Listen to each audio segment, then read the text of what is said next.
En el mundo del narcotráfico en México, el cártel de los Caballeros Templarios surgió como una fuerza poderosa y violenta que desafió a las autoridades y otros cárteles rivales. Inspirados en la orden medieval de los Caballeros Templarios, este grupo criminal se autodenominaba como defensores de la comunidad y protectores de los débiles, pero su verdadera naturaleza era mucho más oscura. En este iceberg sobre el cártel de los Caballeros Templarios, exploraremos desde sus inicios como un grupo de autodefensa hasta su auge como una de las organizaciones criminales más temidas en el país. Descubriremos las capas de corrupción, violencia y narcotráfico que caracterizaron la historia de este cártel, así como las operaciones encubiertas y las luchas internas que finalmente llevaron a su caída. Comencemos.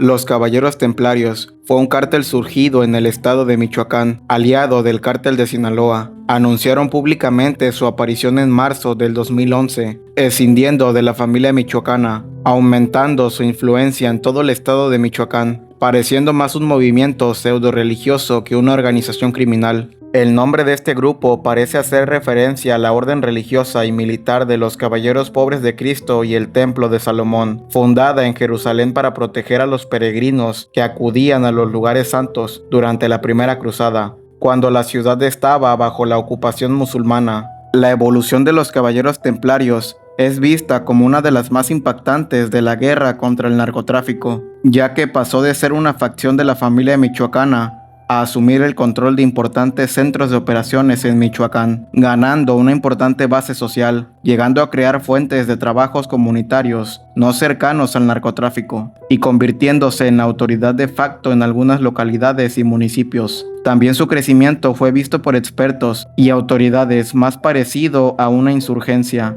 esto por el orden y violenta que resultó su expansión. Sus líderes son Enrique Plancarte, el Quique Plancarte, Servando Gómez Martínez, la Tuta, y José Antonio González, el Pepe, quienes tras la supuesta muerte del líder de la familia michoacana, Nazario Moreno González, en diciembre del 2010, y tras la captura con Jesús Méndez Vargas y la desaparición del brazo armado de El Quique, Daniel Ramírez, conocido como el Rudy, su clave el R10, que operaba en Sinapecuaro, municipio de Michoacán, pretendieron apoderarse de la base social que la familia captó en sus inicios. Tras caer abatido el Quique Plancarte en Querétaro, permanecen como líderes Gómez Martínez y González. Las primeras ejecuciones atribuidas a los Caballeros Templarios fueron 2 hombres colgados por el cuello en 2 puentes, a los que pusieron carteles que decían: "Lo matamos por ladrón y secuestrador. Atentamente, los Caballeros Templarios". En su momento, los Caballeros Templarios fueron señalados como uno de los cárteles más influyentes del país, cuyas principales actividades eran el narcotráfico, el traspaso de droga y la extorsión. Los Caballeros Templarios tuvieron una presencia importante en la política de varios municipios, siendo el caso más conocido el de Salma Carrum Cervantes, alcaldesa de Pátzcuaro, vinculada al cártel. El principal puerto usado por el cártel en sus operaciones fue la ciudad de Lázaro Cárdenas, quienes controlaban parte de la actividad en el puerto, agravando los productos que pasan por el puerto, combinándolo por el lavado de dinero y más actividades criminales que van desde la piratería de ropa y otros productos. No fue hasta que fuerzas federales tomaron el control del puerto, cortando la influencia del cártel. Otro de sus principales fuentes de ingresos durante su época fue la minería ilegal de hierro, la cual fue una de sus ramas más fructíferas.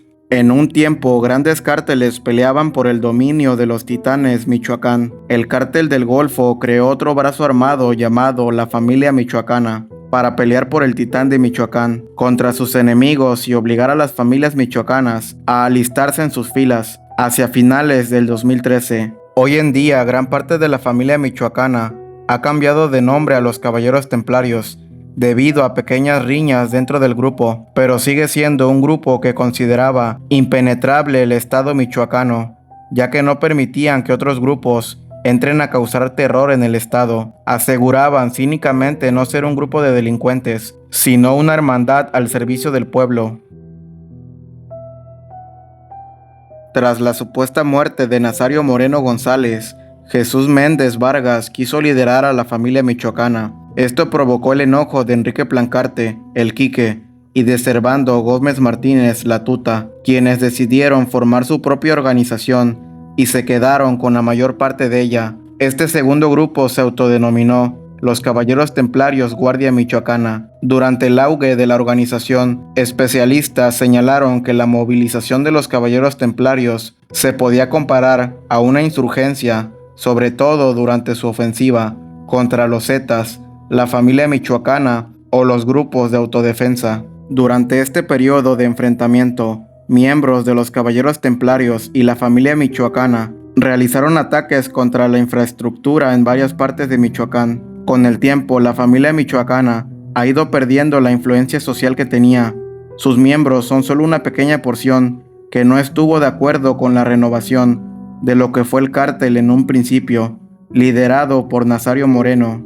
A causa de esto, la familia michoacana se disolvió, dejando de ser uno de los cárteles más poderosos de México, replegándose del estado de Michoacán. Sus terrenos se han ido reduciendo poco a poco y en la actualidad solo abarcan algunas zonas del Estado de México, Chiapas, Guerrero, Morelos y la Ciudad de México. Debido a sus debilitados recursos, los Caballeros Templarios, por su parte, en pocos meses se expandieron a otros estados colindantes con Michoacán y en algunas regiones del estado de Chiapas.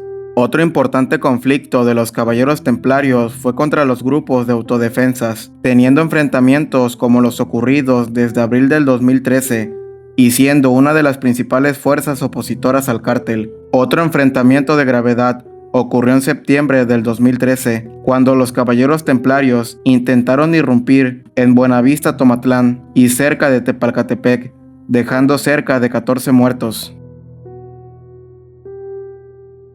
Desde que el gobierno federal manifestó la caída del máximo líder de la familia michoacana, no se han presentado pruebas claras de que esto fue un hecho, lo que ha causado mucha controversia. Ha habido personas que aseguran que Nazario Moreno está vivo y escondido. Sin embargo, en diversos blogs se han podido leer muchos comentarios de presuntos miembros del cártel, donde se hace referencia a ataques propinados por la familia michoacana, en represalia por la ejecución de su líder.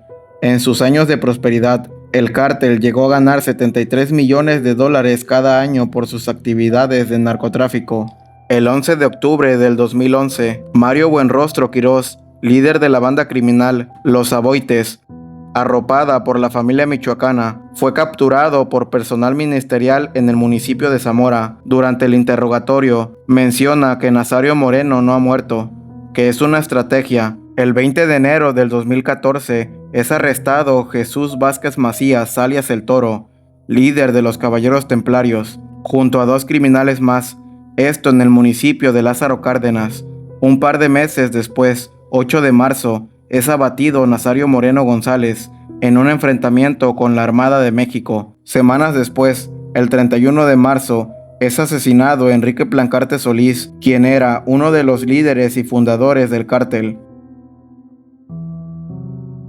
En junio del 2017, uno de los últimos presuntos líderes de los Caballeros Templarios, Ignacio Rentería Andrade, alias El Cenizo, fue arrestado por las fuerzas de seguridad mexicana entre los municipios de Apatzingán y Paracuaro, Michoacán. En 2020, los Caballeros Templarios y otras células del grupo siguen activos en todo el sur de México, en áreas de Michoacán y Guerrero, resistiendo el intento de expansión territorial de grupos como el Cártel de Jalisco Nueva Generación. El grupo mantiene presencia no solo en Michoacán y Guerrero, teniendo presencia mínima en los estados de Guanajuato y Morelos. También se menciona una alianza estratégica entre la nueva familia michoacana y los Caballeros Templarios en la disputa del Valle de México con otros grupos. El 31 de agosto del 2022 es detenido por fuerzas estatales en la ciudad de Zamora de Hidalgo Juan, alias el Hulk, jefe operativo del Cártel de los Caballeros Templarios.